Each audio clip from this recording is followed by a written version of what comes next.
ஒரு பசுமை நிறைந்த வசந்த காலப் பொழுதில் ஒரு வாத்து தனக்கு பிடித்த குளத்திற்கு நடையிட்டு சென்றது. சூரியன் நீரின் மேல் மின்ன, தென்றல் காற்று மலர்களின் இனிய மணத்தை கொண்டு வந்தது. வாத்துக்கு அந்த குளம் மிகவும் பிடிக்கும். அங்கேதான் அவள் நண்பர்களுடன் விளையாடுவாள் மற்றும் கரையில் படுத்து மதியம் தூங்குவாள். ஆனால் சமீபத்தில் வாத்து கொஞ்சம் சோகமாக இருந்தாள். நான் பெரிய பறவைகளைப் போல ஆகாயத்தில் உயரப் பறக்க முடிந்தால் எவ்வளவு நல்லாயிருக்கும் என கூறி வாத்து பெருமூச்சு விட்டது. நீலவானில் பறந்து செல்லும் பறவைகளை பார்த்து கொண்டு எவ்வளவு முயன்றாலும் என்னால் மேகங்களை அடைய முடியாது என கூடியது. வாத்து குளத்தின் நடுப்பகுதிக்கு மிதந்து சென்று தண்ணீர் குடித்துக் கொண்டிருந்தது. அந்த நேரத்தில் நீரில் ஒரு வெளிச்சம் மின்னியது. அது மெதுவாக பிரகாசித்து வூஷ் என்று ஒரு தங்க மீன் நீரிலிருந்து வெளியேறியது.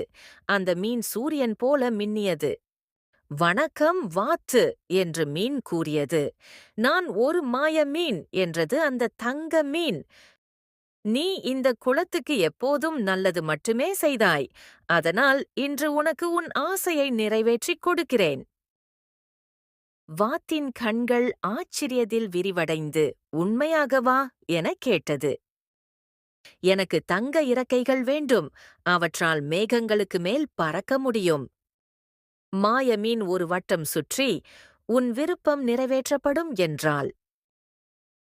ஒரு பிரகாசமான ஒளியில் வாத்தியின் இறகுகள் தங்கத்தால் ஆன இறகுகளாக மாறின. வாத்து தன் புதிய தங்கத்தாலான இறக்கைகளை உற்சாகமாக அசைத்தாள்.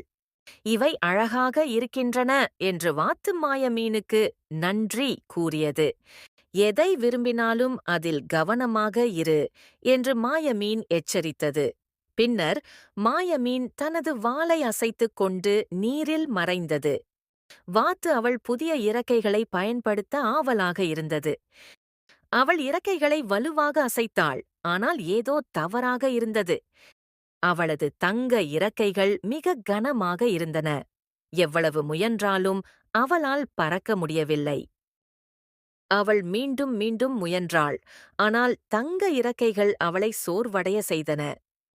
பின் அவள் குளத்தில் மிதப்பதற்கு முயன்றபோதும் அந்த கனமான இறக்கைகள் அவளுக்கு பெரும் சிரமம் கொடுத்தன.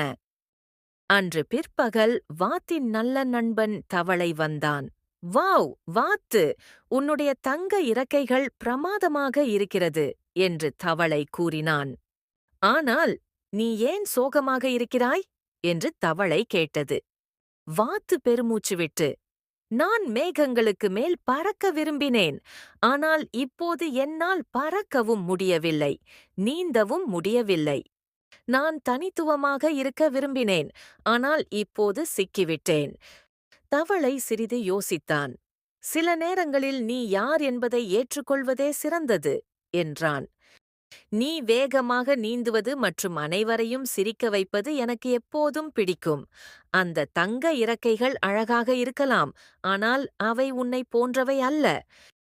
வாத்து சோகமாகி அவள் நீரில் மென்மையாக மிதந்து விளையாடிய நாட்களை நினைத்து கவலைப்பட்டாள். திடீரென்று அவளுக்கு மாய மீன் பற்றி நினைவுக்கு வந்தது. நான் மாய மீனை தேட வேண்டும் என்று வாத்து கத்தினாள். அவள் குளத்தின் நடுவே சென்று ஒரு பெரிய சிதறலுடன் அழைத்தாள். மாய மீனே, தயவு செய்து மீண்டும் வாருங்கள் என்றாள். நீர் மீண்டும் பிரகாசித்தது மற்றும் மாயமீன் ஒரு புன்னகையுடன் தோன்றினாள். மீண்டும் வணக்கம் வாத்து, உன் தங்கத்தாலான இறக்கைகள் எப்படி இருக்கின்றன என மாயமீன் கேட்டது. அவை அழகாக இருக்கின்றன என்றாள் வாத்து. ஆனால் அவை எனக்கு பொருந்தவில்லை. எனக்கு எனது பழைய இறக்கைகள் மீண்டும் வேண்டும். நான் என்னுடைய நண்பர்களுடன் நீந்துவதையும் நானாக இருப்பதையும் மிஸ் பண்ற என்று கூறியது வாத்து. மாயமீன் தனது வாளால் ஒரு வட்டம் சுற்றினாள். நீ ஒரு முக்கியமான பாடத்தை கற்றுக்கொண்டாய் வாத்து என்று மாயமீன் கூறியது. சில நேரங்களில் மிகச்சிறந்த மந்திரம் உன்னை நீயாக இருக்க அனுமதிப்பதுதான் என்று மாயமீன் கூறியது. பின் வாத்தின் பொன்னான இறக்கைகள் மறைந்து அவள் பழைய மென்மையான இறக்கைகள் மீண்டும் வந்தன. வாத்து மகிழ்ச்சியுடன் தனது இறக்கைகளை அசைத்தாள் மற்றும் குளத்தில் மகிழ்ச்சியாக நீந்தினாள். தவளை வாத்து சுழன்று நீந்தியது பார்த்து மகிழ்ந்தது. "நீ எப்போதும் நீயாக இருப்பதை மறக்காதே" என்று மீன் புன்னகையுடன் கூறி பின்னர் ஒரு பளபளப்புடன் அவள் நீரில் மறைந்தாள். அந்த நாளிலிருந்து வாத்து வேறு யாராகவும் ஆக விரும்பவில்லை. அவள் தனது தனித்தன்மையை பெருமைப்படுத்திக் கொண்டு அப்படியே அவள் இருந்த விதத்திலேயே உன்னதமாக வாழ்ந்தாள். இந்த கதை உங்களுக்கு பிடிச்சு இருந்தால் மறக்காம இந்த வீடியோவை லைக் பண்ணுங்க, ஷேர் பண்ணுங்க அண்ட் சப்ஸ்கிரைப் பண்ணுங்க.